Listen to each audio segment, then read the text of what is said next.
Morgan Stanley Capital International (MSCI) resmi mempertahankan status Indonesia sebagai emerging market dalam MSCI 2026 Market Classification Review yang dirilis pada Rabu kemarin.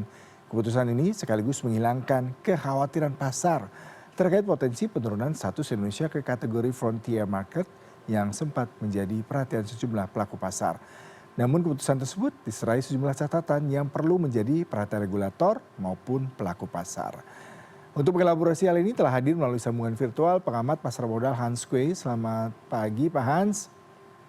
Ya, selamat pagi Pak Yuda. Ya, kita cukup bernafas lega ya Pak, karena kemarin hal-hal cemas status Indonesia itu seperti apa dalam peringkat yang akan dirilis oleh MSCI. Kita masih di emerging market. Cuma kalau kita lihat perdagangan kemarin, IHSG terkoreksi cukup dalam ya Pak. Apakah ini memang menunjukkan investor masih belum trust, masih belum melihat adanya penetapan rating ini berdampak langsung terhadap bagaimana transformasi di bursa Indonesia, Pak? Ya, memang kalau kita lihat ini kan ada dua event penting ya yang berdekatan ya dari MSCI yang dinantikan pelaku pasar gitu ya. Yang pertama kemarin sebelumnya ya di tanggal 18 itu ada yang namanya MSCI Market Accessibility Review. Kemudian dilanjutkan dengan tanggal 23 Juni itu MSCI Market Classification Review ya. Kita keluarnya satu hari sesudahnya ya 18, jadi kita keluarnya 19, 23 maka kita keluar 24 gitu.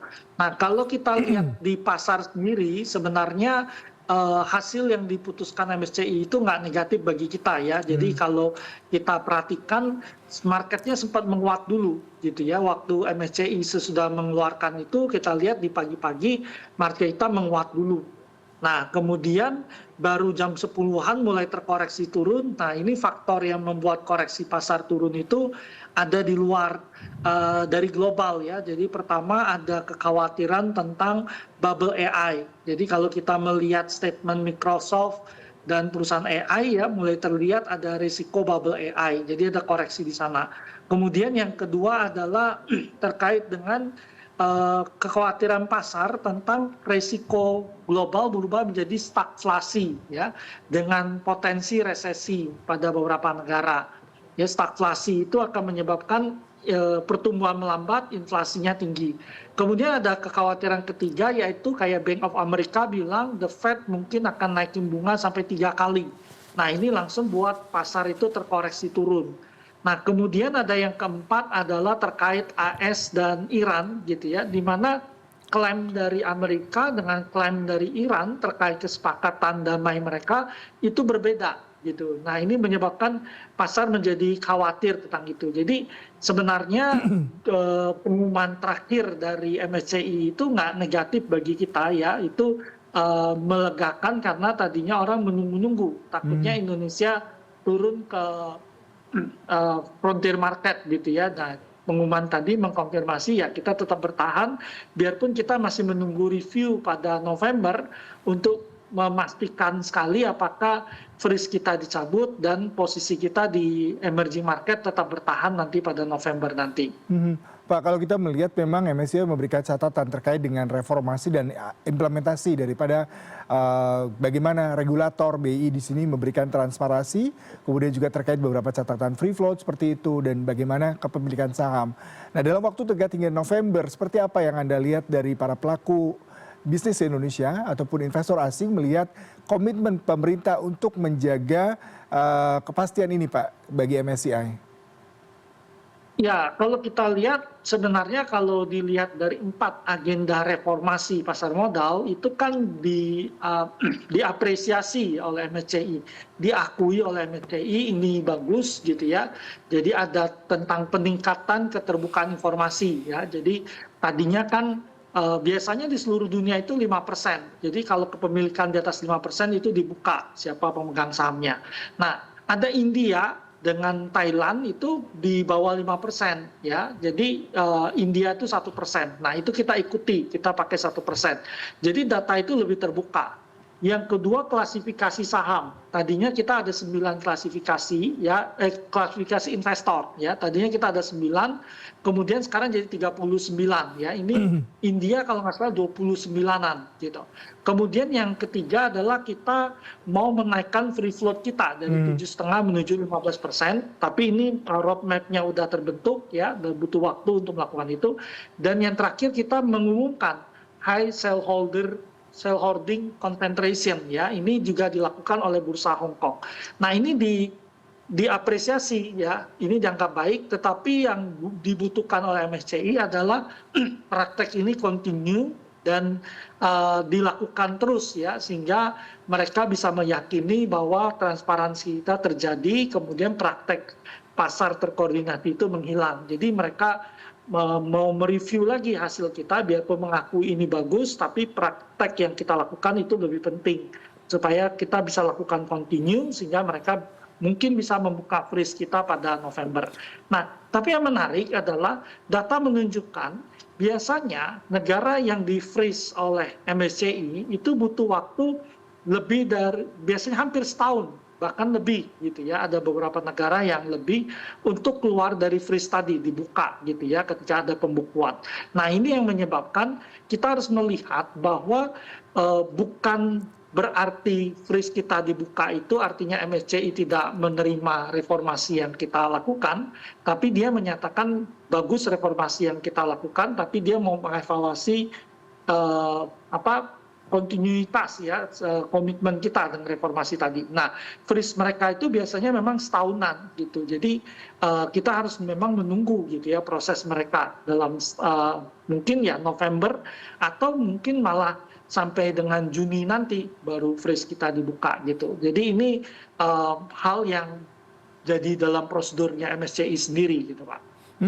Respon positif dari MSCI tapi sepertinya buat investor asing masih sangat ambigu ya Pak, karena hingga Juni dari awal tahun investor asing telah melakukan net sale sebesar 83,88 triliun. Berarti memang secara tidak langsung selain faktor global tadi menjadi salah satu sentimen, apakah memang ketidakpastian dari reformasi ini masih menjadi tanda tanya besar bagi para investor asing sehingga mereka lebih memilih untuk saya cabut dulu deh mungkin karena memang memilih beberapa negara-negara yang memang tadi ada pertimbangan suku bunga yang naik seperti Jepang, kemudian juga Amerika, tapi di sisi lain juga faktor global. Tapi kalau kita bicara mengenai kepastian ini kan berarti dari regulator sendiri Pak. Nah bagaimana bisa memastikan para pelaku pasar investor bisa yakin dalam tengah waktu 3 bulan ke depan kita bisa melakukan reformasi secara signifikan? Ya, jadi kalau kita lihat kan MSCI ini banyak dipakai oleh passive fund. Ya, passive fund, indeks-indeks fund-fund asing yang invest ke negara berbasis indeks, dalam hal ini adalah MSCI maupun FTSE gitu. Nah, mereka kan udah keluar dari pasar kita cukup deras keluarnya waktu dari 12 Mei waktu itu sampai 29 Mei mereka keluar dari pasar kita. Nah, waktu itu terjadi rebalancing. Tidak ada saham kita yang masuk, kemudian saham-saham yang terkonsentrasi dan beberapa saham yang tidak sesuai dengan kriteria MSCI udah dikeluarkan. Jadi dana itu udah keluar tuh di periode tersebut. Nah sekarang yang keluar dari pasar Indonesia itu rata-rata adalah fund yang aktif fund ya. Kelihatannya investor asing maupun yang aktif fund yang bisa keluar. Yang passive fund kemungkinan tidak akan keluar. Mereka menunggu review MSCI berikutnya ya di Agustus dan nanti di November gitu. Jadi mereka nggak akan keluar. Nah keluarnya dana itu dari Indonesia memang banyak faktor bercampur di sini gitu ya. Dari awal tahun itu memang ada MSCI di sana, tapi sebenarnya ketika kita reformasi itu ini sebenarnya bisa menjawab apa yang diminta oleh MSCI. Tapi ada juga kita lihat di sana ada Moody's, ada Fitch yang juga memberikan penilaian yang kurang baik terhadap anggaran kita gitu ya, itu juga memberikan tekanan. Jadi banyak faktor bercampur sehingga dana asing itu memang bergerak keluar. Nah salah satu yang cukup penting yang harus kita lihat, kita bukan negara yang punya perusahaan teknologi AI gitu ya. Jadi dalam beberapa tahun terakhir ini kan orang cenderung investor itu membeli perusahaan-perusahaan yang terkait dengan AI. Nah, kita kekurangan perusahaan-perusahaan terkait AI tadi ya. Selain memang kita ada beberapa masalah di dalam negeri sehingga dana asing itu bergerak keluar dulu dari pasar kita. Pak, kalau kita melihat sepertinya memang dari Bursa Efek Indonesia, regulator, di sini pemerintah juga sudah menerapkan berbagai cara ya untuk memberikan regulasi yang transparan dan juga akuntabilitas terhadap perdagangan bursa di Indonesia. Sejauh ini yang Anda lihat seperti apa, Pak? Apakah memang cukup signifikan selain mungkin ada teguran, sanksi juga terhadap beberapa emiten yang mungkin melakukan manipulasi data ya, Pak? Dan ini menjadi sebuah sentimen positif karena trust itu akan terbangun. Apalagi Pak langkah-langkah konkret yang sebenarnya dibutuhkan oleh tidak hanya MSCI tapi juga investor asing terhadap penegakan hukum salah satunya terkait dengan hal ini, Pak? Ya, kalau kita lihat kan isu MSCI itu pertama transparansi ya. Jadi kalau kita lihat transparansi sebenarnya kalau tadi saya sebutkan ya, yang transparan termasuk paling transparan di dunia kan India dengan 1% dan klasifikasi itu udah kita ikuti. Kemudian ada high concentration yang dipakai oleh Hong Kong itu juga udah kita ikuti. Jadi transparansinya itu sudah cukup baik ya. Ada UBO juga yang bisa diminta datanya. Jadi transparansi itu sisa dilakukan dengan konsisten. Nah, terkait dengan trading terkoordinasi tadi sebenarnya saham yang berisiko mengalami trading terkoordinasi itu kalau mengalami high shareholding concentration ya, itu HST-nya tinggi itu yang lebih berisiko. Nah, kalau saham-saham itu udah dikeluarkan MSCI daripada indeks dia gitu ya, ketika saham itu masuk ke dalam sana sebenarnya risiko saham yang yang istilahnya kalau kita sebut dimanipulasi harganya itu udah menghilang atau berkurang sangat banyak gitu. Jadi harusnya yang dilakukan itu udah cukup menjawab. Tetapi tadi yang saya lihat gini, MSCI itu sepertinya dia tidak mau langsung berubah dengan cepat gitu ya. Dia lihatnya selama ini selalu butuh waktu hampir setahun gitu ya. Ketika dia memfreeze, dia baru hampir setahun baru dia membuka. Nah, ini yang menyebabkan kita mengalami perpanjangan tadi di periode tadi. Nah, jadi kalau dilakukan oleh otoritas dengan konsisten, harusnya pasar kita akan terhindar dari turun ke frontier market dan bertahan di emerging market. Nah, juga ada yang menarik yaitu Korea Selatan. Tadinya Korea Selatan kan digadang-gadang akan naik ke development gitu ya. Dan ini sebenarnya berita yang positif bagi emerging market yang lain ya. Kalau Korea Selatan naik, porsi dia akan dibagi kepada emerging market yang lain gitu. Nah, cuman ada masalah pada akses investor asing kepada mata uang Korea Selatan gitu ya. Ini menyebabkan Korea Selatan nggak bergerak naik ke atas, masih butuh review berikutnya gitu ya. Nah, moga-moga kalau nanti Korea Selatan bergerak naik ke sana ya kita juga kalau freeze kita udah dibuka nanti porsi kita di passive fund MSCI itu akan bergerak naik ke atas.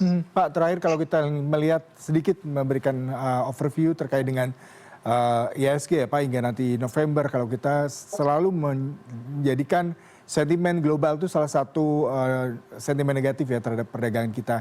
Tapi di sisi lain ada mulai target reformasi, kemudian juga ada kecenderungan bagaimana para pelaku pasar juga wait and see. Lalu seperti apa Pak kisaran ataupun rentang daripada perdagangan IHSG kalau Bapak bisa lihat mungkin minimal hingga November atau Agustus pada bulan depan seperti apa ini Pak?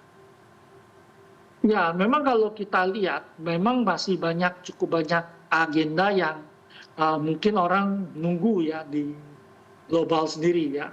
Jadi kalau kita lihat seperti saat ini ya, orang nunggu bagaimana kepastian terkait dengan penyelesaian konflik antara AS dengan Iran. Nah, ini cukup penting ya, karena kalau Selat Hormuz itu mulai terbuka, tetapi dia belum balik normal ya, karena biasanya kalau normal itu 120-130 kapal melintas. Sekarang mungkin 20-30 kapal melintas. Jadi nanti kalau minyak udah kembali normal ya, ini cukup baik. Yang kedua adalah dunia berubah gitu ya, karena sekarang ada risiko stagflasi di global, kemudian ada risiko resesi di global. Nah ini akan sangat mempengaruhi pergerakan pasar. Kemudian yang ketiga adalah ternyata bank sentral itu rata-rata akan naikin tingkat suku bunga mereka gitu ya. Jadi kalau kita lihat kemarin Bank of America malah prediksi the Fed akan naikin 3 kali. Nah ini tentu kalau bunga naik sebanyak itu, pasar saham cenderung tertekan. Belum lagi BI kemungkinan masih bisa naikin bunga kita 2 atau 3 kali lagi ya, karena mungkin kita akan menuju 6,25 atau 6,5 BI rate kita, supaya rupiah kita kembali menguat gitu. Nah ini faktor-faktor yang mempengaruhi. Selain nanti yang MSCI tadi ya, kalau kita lihat harusnya kita bisa konsisten di sana, otoritas kita udah reformasi, tapi faktor global yang mempengaruhi. Nah kalau kita lihat pergerakan indeks kita, mungkin kita akan melihat support kita di 57 gitu ya, sampai bergerak ke 64 gitu ya. Kalau benar-benar membaik, kita pikir mungkin kita akan kembali ke 6.900.